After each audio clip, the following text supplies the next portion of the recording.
اعمل ايه لو ابني او بنتي جم قالوا لي ان حد معاهم في المدرسه طلب منهم يشوف المناطق الخاصه بتاعتهم؟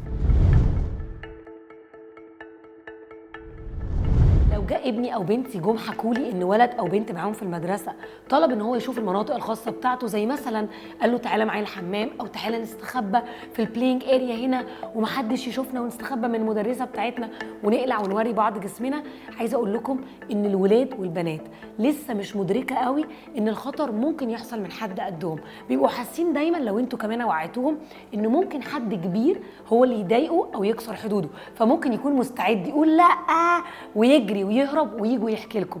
بس احنا على مدار الوقت اللي فات جات لنا قصص كتيره ان الولاد والبنات ما عرفوش يتصرفوا لما حد قدهم طلب منهم الطلب ده، وده علشان مش كل الولاد فاهمه ان ممكن حد قده يكون بيمثل خطر. عشان كده لما بنوعي زي ما في كتاب انا غالي بنقول ان الطفل جسمه بتاعه وهو بس اللي المفروض يحمي نفسه، ولو حد قرب منه حتى لو واحد صاحبه او حتى لو واحده صاحبتها عشان تكسر حدودها، هي كمان محتاجه تقول لها لا وتقول لحد او تحكي لنا.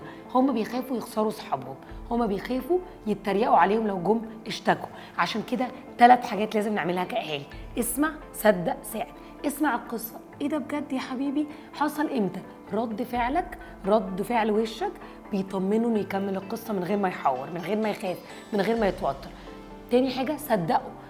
وانت كنت عايز بقى تلعب اللعبه دي طبعا وما قلتش للمدرسين. ما تقولوش كده، قولوا له بعدين فخفت يا ماما يقول لي ان احنا مش هنبقى صحاب تاني، خفت التيتشر تزعق لي انا. تالت حاجه ساعده، روح المدرسه اتكلم، اطلب من النادي لو حصل في النادي ان احنا ناخد موقف مع الولد او مع المدرب.